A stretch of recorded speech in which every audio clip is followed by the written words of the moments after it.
eu e o Guilherme, a gente falava sobre o histórico número de abstenções já ser maior no segundo turno do que no primeiro turno. Sempre que a gente tem um segundo turno, historicamente, esse número de abstenção ele é maior do que naquele primeiro.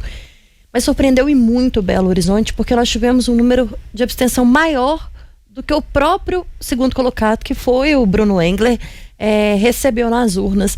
Isso assusta quando a gente olha para esse processo democrático, né? Assusta e passa, né, essa sensação de talvez um desinteresse mesmo, né, da população, da falta de um nome ali que a população acredite que represente ela de fato. Então, assim, né, vai no primeiro turno, as pessoas vão votar, mas muitas talvez sem tanta convicção, e aí já no segundo, falar, nenhum desses dois candidatos me representa, ainda mais ontem no finalzinho, onde eu votei na última meia hora, porque eu estava aqui no jornal, aquela chuva caiu na região da Pampulha, então assim, acho que isso desanima mais ainda algumas pessoas, e é um ponto de atenção, né, a própria ministra, presidente do TSE, na entrevista dela ontem, ela falou que pretende, não sei se um levantamento, alguma coisa assim, para entender o perfil no Brasil aí, de quem que são as pessoas que não foram votar, e eu acho interessante, porque a gente fica curiosa também, a gente queria saber o perfil e conversar com essas pessoas, e fica esse alerta, né, tanto para quem promove aí esse processo todo, e para os próprios políticos, assim, do que está faltando para que eles de fato representem essa população e tentem atrair para que as pessoas queiram votar, né? Por exemplo, a gente fez uma entrevista com o presidente do TRE lá no primeiro turno, e ele falou muito assim, desse dia da democracia mesmo, né? O quanto que é importante as pessoas irem lá para elas colocarem ali na urna as ideias, defender as ideias de quem elas acreditam. Então a abstenção mostra isso, né? Um certo desinteresse e um desacreditar mesmo na política. Deixa eu colher uma avaliação sua, Cíntia, sobre este número de abstenções e a sua percepção a respeito da discussão que, em tese, é para ser a principal dentro de uma campanha eleitoral.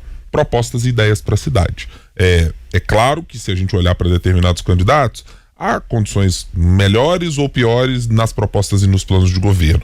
Mas somando tudo, plano de governo, debate público, entrevistas, participação nas próprias redes sociais, lhe parece que a eleição de 2024 ela foi bem discutida na cidade de Belo Horizonte, à exaustão? Saímos sabendo que tipo de propostas, que ideias estão colocadas, que coisas devem ser feitas pela cidade, na sua avaliação?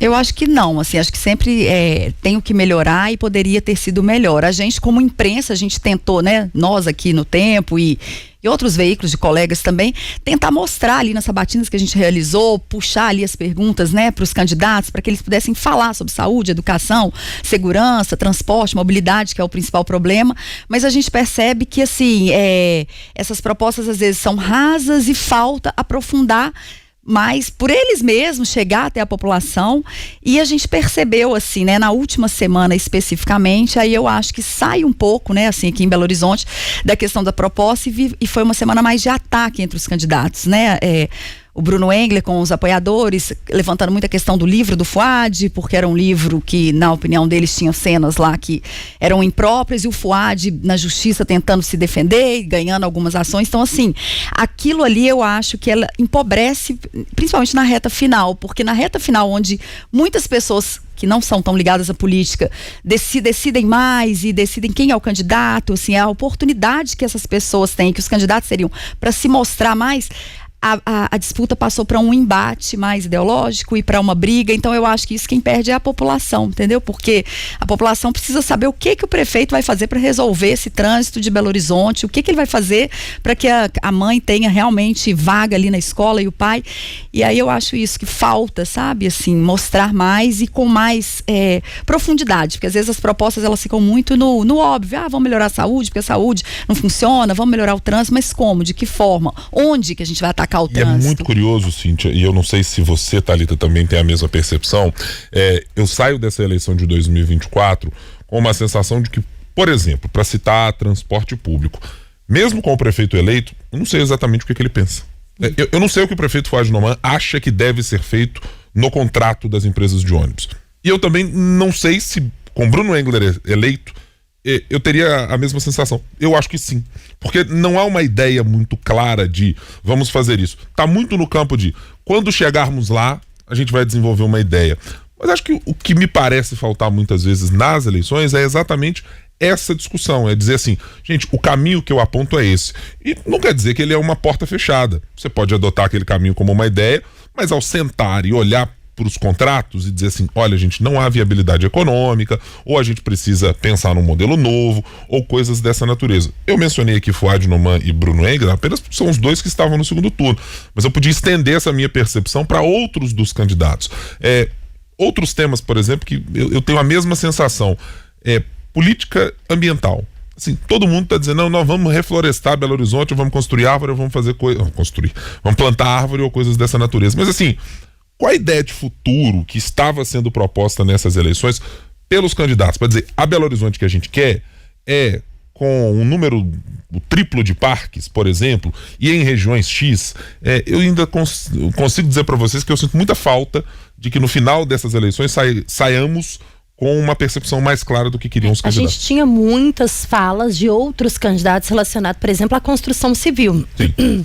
Desculpa. E também a atração de novos investimentos, porque de fato Belo Horizonte passa a ser uma capital que cada vez mais perde investidores e grandes empresas para as cidades da região metropolitana. Mas no papel, ou pensado mesmo, em mostrar discutido com a população, a gente pouco viu o que de fato poderia ser feito. Então hoje a gente tem aí, nós tivemos agora há pouco a entrada da Alice Brito com a Silva Lobo destruída pelo temporal do fim de semana, e era uma preocupação ontem, inclusive, se isso poderia impactar no processo eleitoral, não só impedindo que as pessoas chegassem, mas também na mudança, talvez, ali da escolha do voto. Mas o prefeito está sentado na cadeira e ele precisa continuar. Então ele não vai ter processo de transição de governo. Mas o que foi pensado pelo governo Fouad nesses 2 anos e o que vai ser colocado em prática agora, diante de todos esses temas que nós trouxemos aqui? É interessante você falar isso da chuva, só um parênteses, porque choveu muito, né, na véspera da eleição. A gente até brincou, pensou, nossa, a equipe do Fouad deve estar preocupada, porque dependendo, né, do resultado disso, isso pode interferir. E no domingo, ontem, aqui cedo, quando a gente estava, né, coordenando a equipe na rua, uma repórter que passou na Silva Lobo, ela falou, gente, já tem aqui um monte de máquinas, já estão consertando tudo. Então, assim... A gente esperava, né, inclusive que virasse madrugada. Assim, e o Álvaro Damião, quando foi votar, falou que ele estava passando ali não lembro em que rua, se ele citou alguma, mas ele falando que ele passou para a cidade, nem parecia que teve aquela chuva no dia anterior. Então, assim, você vê claramente uma preocupação ali da prefeitura em que a chuva não atrapalhasse o resultado nas urnas. Agora, voltando nisso, né, que a gente fala dessa questão das propostas, como eleitora, como cidadão mesmo, cidadã, me dá uma tristeza, porque assim, eu acho que a maior parte das pessoas, elas acabam votando sem ter essa clareza que vocês falaram, né, de exatamente, o candidato chega aqui e fala, mobilidade é a minha prioridade. Mas de que forma? O que é? Revendo os contratos? É melhorando o sistema de transporte, a qualidade? É investindo em algum corredor específico, né? Assim, eu moro, né, mais para a região norte da cidade, então eu penso assim, ali Cristiano Machado tem obras e com obra, sem obra, é sempre engarrafada. A gente olha com uma certa desesperança. Avenida Pedro I, será que tem solução aquilo ali? E você não consegue enxergar nos candidatos, assim, soluções específicas ou tentativas específicas. Fica tudo muito no genérico. Agora, eu acho que agora, com o prefeito eleito, cabe, né, a nós também, como imprensa, assim, ajudar que a população consiga a entender melhor e cobrar dele essas propostas.